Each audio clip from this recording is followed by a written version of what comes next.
ए portion पर 1000 is called chain rule, percent पर मिल और वैल्यू डेट। सो 1000 का एक, यानी इसको क्या कहेंगे हम? What it is called? A proportion per 1000 is called chain rule, percent, per mille और वैल्यू डेट। क्या कहेंगे इसको? Question number 1। So it will be called per mille, एकदम correct. Question number 2, position which reflects the inflows and outflows of funds that is receivable और payable.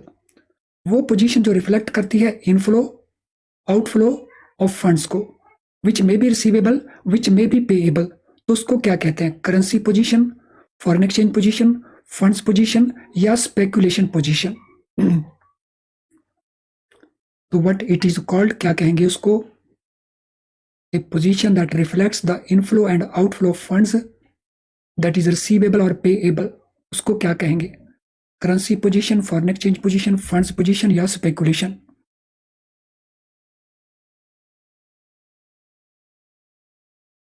Yes, it will be called funds position. इसको funds position कहा जाएगा। So this is correct answer. This position deals with the overbought और oversold position arrived after taking various transaction. So कौन सी position है जो deal करती है विद ओवरबॉट और oversold position arrived after taking various transactions? Currency position, foreign exchange position, funds position या speculation position.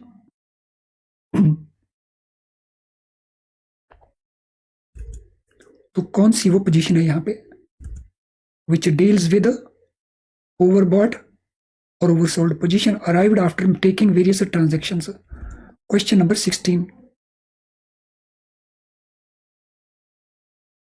So this is called currency position. इसको हम कहेंगे currency position. That part of dealers office which deals with risk management and parameterisation of risk for foreign exchange dealing operations. तो उस office को हम क्या कहेंगे डीलर के ऑफिस में? Front office, back office, mid office या ट्रांजैक्शन प्रोसेसिंग ऑफिस। तो ये काम कौन सा ऑफिस करता है? That is the question. Question number 17।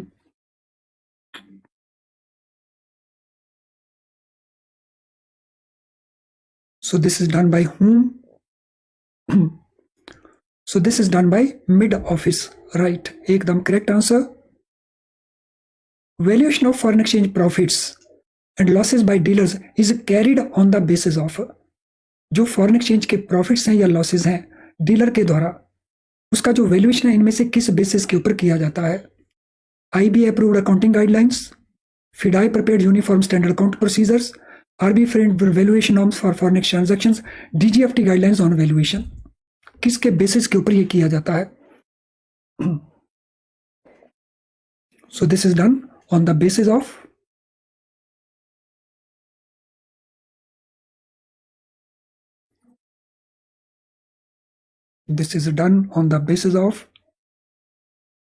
B, B, B, D, B, B.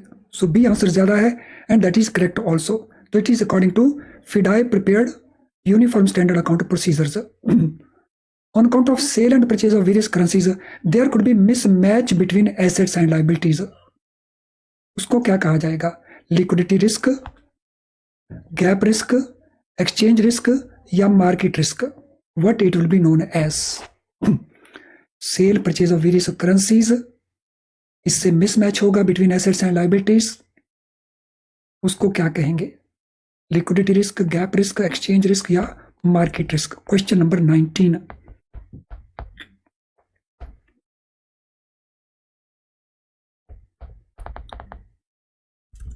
सो इसको कहा जाएगा, yes 19, A B C A B. तो इसको कहा जाएगा गैप रिस्क। तो ये कहलाता है gap risk, where risk results into, क्योंकि कोई एक बड़ा बैंक अगर फेल हो जाता है तो इस रिस्क को क्या कहेंगे? Liquidity risk, settlement, sovereign risk. Question number 20।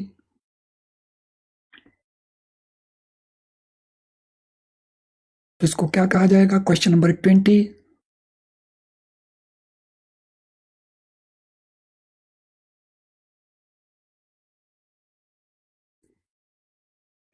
what it will be called?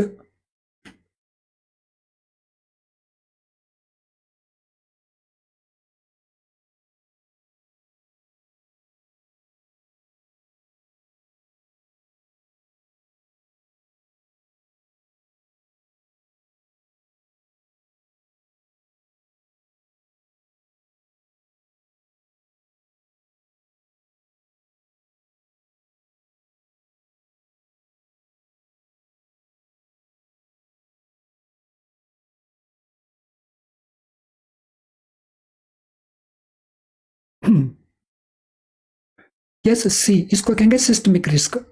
Answer C is the correct answer. Friends, Canara bank और यूको बैंक, उनका promotion have to obtain licence from which group of institutions? So वो bank जो authorise dealer के तौर के ऊपर काम करते हैं फॉरेन एक्सचेंज ट्रांजेक्शन्स को अंडरटेक करने के लिए, तो उनको लाइसेंस लेना पड़ता है इनमें से किससे? डीजीएफटी एंड आरबीआई से, आरबीआई और फिडाई से, एफिडाई और डीजीएफटी एंड आरबीआई से, या आरबीआई से? Question number 21। Question number 21, Rajneesh Bharti, systematic risk के नाम से कोई रिस्क नहीं होता normally. So question number 21, what will be the answer? So bank of Baroda 11 दिसंबर को है, तो आपको जो जनरल बैंकिंग वाला पोर्शन है वो मिल जाएगा हमारे यहां से। इंटरनल सर्कुलर आपको अपने बैंक के देखने पड़ेंगे। Question number 21, what will be the answer? Question number 21, so C, D, C, B, A,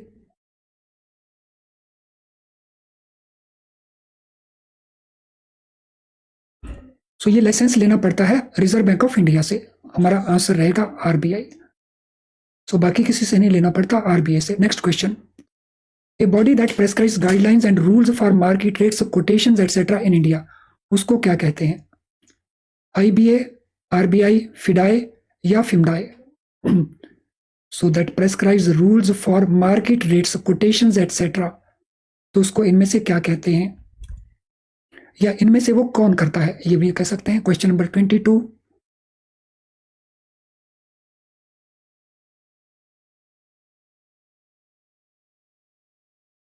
question number 22,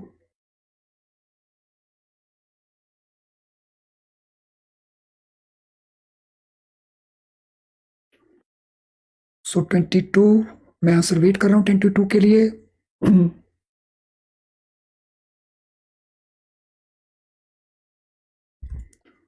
तो इसको हम कहते हैं FEDAI, foreign exchange dealers association of India. So जिनका लाइक डिसलाइक बचा हुआ, gap between buying rate and selling rate of a currency, उसको क्या कहा जाता है? सो बाइंग रेट और सेलिंग रेट के बीच में जो गैप है उसको क्या कहते हैं? Bid ask spread, dealers margin, dealers spread, या exchange margin? What it is called? तो उसको क्या कहते हैं? व्हाट इट इज कॉल्ड, क्या कहेंगे उसको?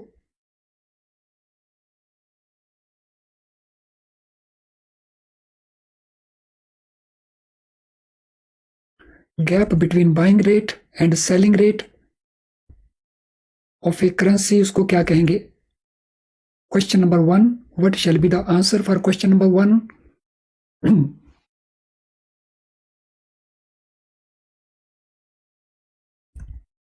सो इसको हम कहते हैं bid ask spread. This is known as bid ask spread. So bid होता है बाइंग, आस्क होता है सेलिंग। सो इसके अंदर बिड क्या है?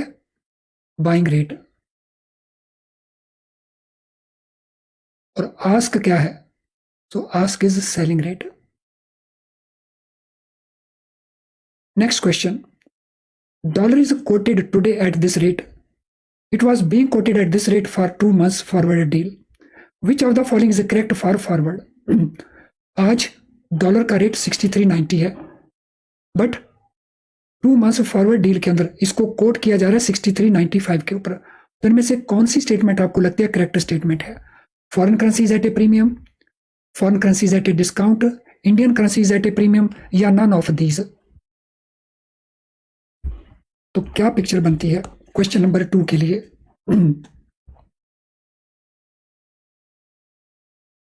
Question number 2, what is the picture?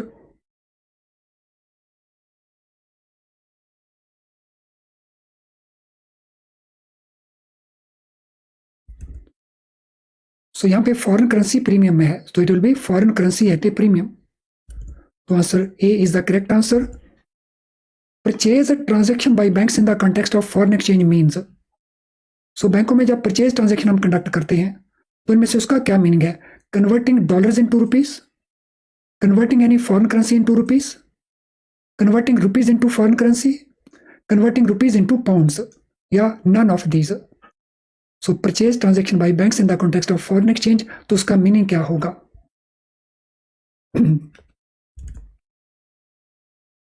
Question number 3, what will it mean?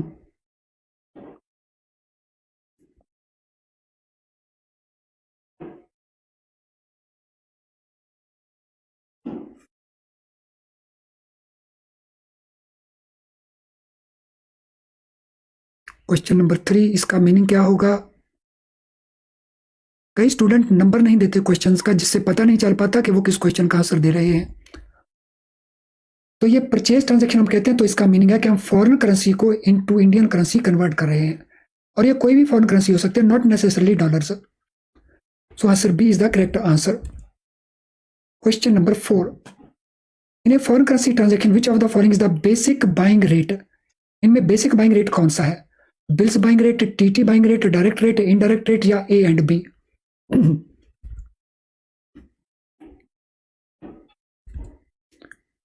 सो इनमें से बेसिक बाइंग रेट हम किसको कहेंगे? TT buying rate, TT bills buying rate, direct rate और इनडायरेक्ट रेट? क्वेश्चन नंबर 4, तो ये है TT buying rate. TT buying rate basic है, उसके बेसिस के ऊपर हम बिल्स बाइंग रेट को कैलकुलेट करते हैं इंटरेस्ट एलिमेंट को ऐड करके। So question number 4 answer will be B. Next question, exchange rate where Indian currency shown as fixed, foreign currency shown as fluctuating, तो उसको क्या कहेंगे? Selling rate, purchase rate, indirect rate, direct rate और cross rate? What it will be called? Question number 5, selling rate, buying rate, indirect rate, direct rate या cross rate?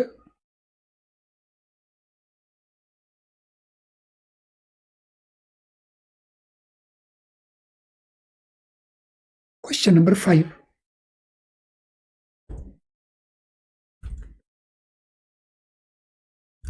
so it will be called indirect rate, इसको हम कहेंगे indirect rate। Question number 6, from bankers angle when there is inflow of foreign exchange and outflow of rupees, तो इन transaction को हम क्या कहेंगे?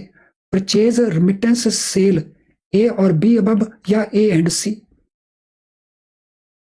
Inflow of foreign currency, outflow of rupees, तो इसको हम क्या कहेंगे? Purchase transaction, remittance transaction, sales transaction, या ए और बी अबव, या A and C? Question number 6,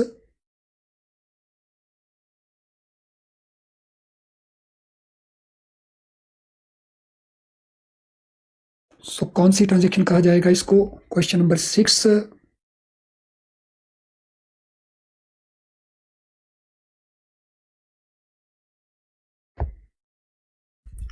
सो इसको कहा जाएगा परचेज ट्रांजेक्शन, क्योंकि परचेज ट्रांजेक्शन में इनफ्लो है, बाइंग में, बाइंग रेट।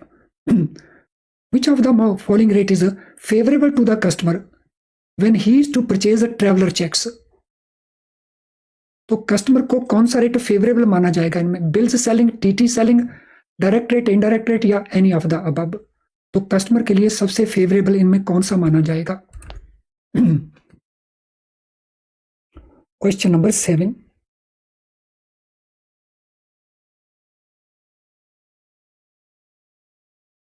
सो इनमें से फेवरेबल किसको माना जाएगा कस्टमर के पॉइंट ऑफ व्यू से? Which will be taken as favourable.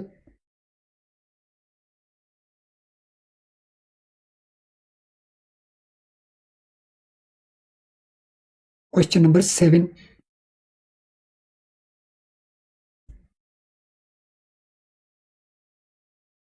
So bills selling और TT selling point of view से बिल्स सेलिंग हायर होता है, टीटी सेलिंग लो होता है, तो कस्टमर को कौन सा फेवरेबल बनेगा?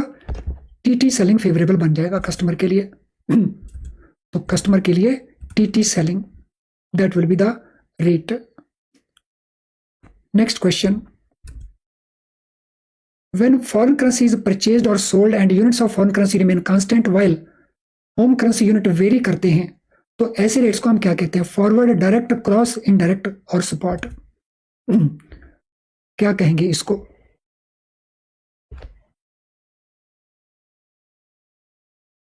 What it will be called? Question number 8,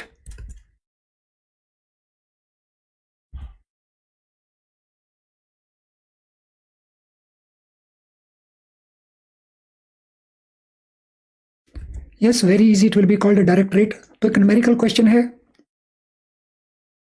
$1 is equal to 81 रुपी 30 पैसा इन स्पॉट। तो ये रेट है 81.30/45। तो ये इंटरबैंक रेट है स्पॉट का। फॉरवर्ड मार्जिन 1 मंथ 15 पैसा है, 18 पैसा है। 2 मंथ्स 27 पैसा है, 25 पैसा है। 3 मंथ्स 40 पैसा है, 43 पैसा है। तो आपको बताना है 2 मंथ फॉरवर्ड इंटरबैंक रेट क्या होगा? 2 मंथ फॉरवर्ड इंटरबैंक रेट क्या होगा? कैलकुलेट कर दीजिए। सो 2 मंथ्स का फॉरवर्ड इंटरबैंक रेट क्या होगा?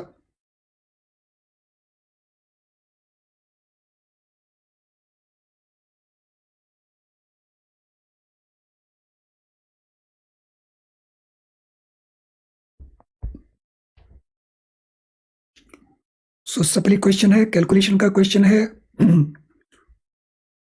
2 मंथ्स का इंटरबैंक फॉरवर्ड रेट क्या रहेगा? This is what we have to tell. So अपने बाइंग सेलिंग दोनों एक साथ बताने हैं, पूरा रेट लिखना है जैसे मैंने यहां पे लिखा है। तो हमने इस प्रकार से बना के देना है रेट को।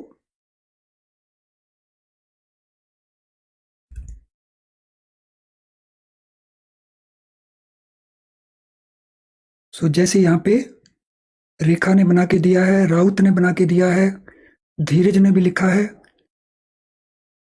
महेश कुमार ने भी लिखा है, डबल बना के देना है हमने।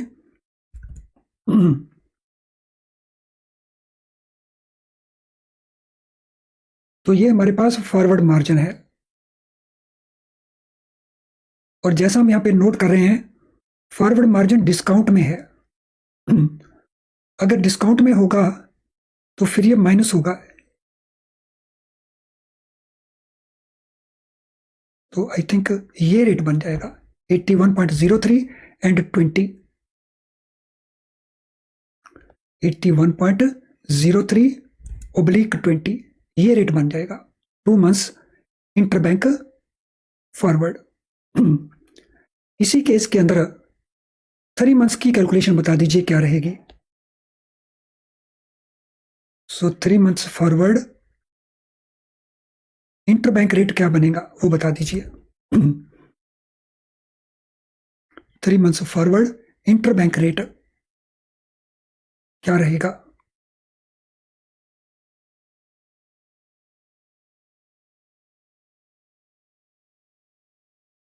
सो बहुत सारे स्टूडेंट्स ने पहले क्वेश्चन का आंसर गलत निकाला है, वो चेक करेंगे उन्होंने क्यों गलत निकाला है। एक्चुअल आंसर मैंने दिखा दिया है आपको, फॉरवर्ड रेट क्या बनेगा।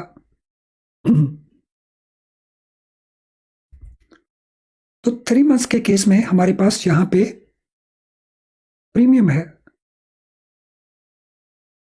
ये प्रीमियम है, और प्रीमियम को हम इन रेट्स में ऐड कर देंगे।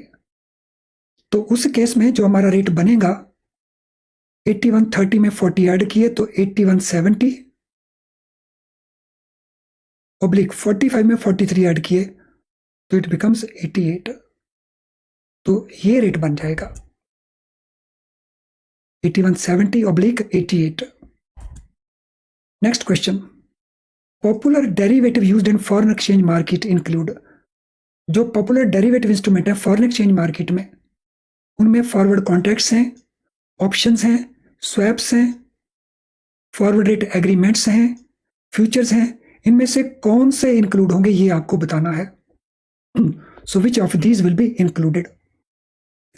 Popular derivative used in foreign exchange market,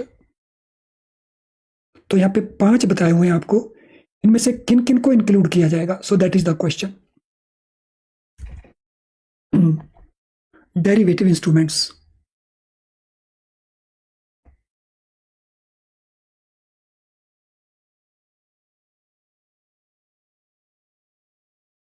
so question number 9,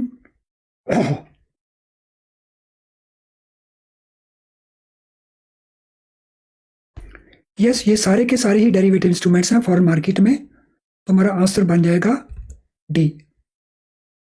चलिए फ्रेंड्स, आज की क्लास को यहीं पे वाइंड अप करते हैं, लेकिन एक बार फिर आपको रिमाइंड करवाना चाहूंगा, केस स्टडीज इनके ऊपर पूरा फोकस करिए। 20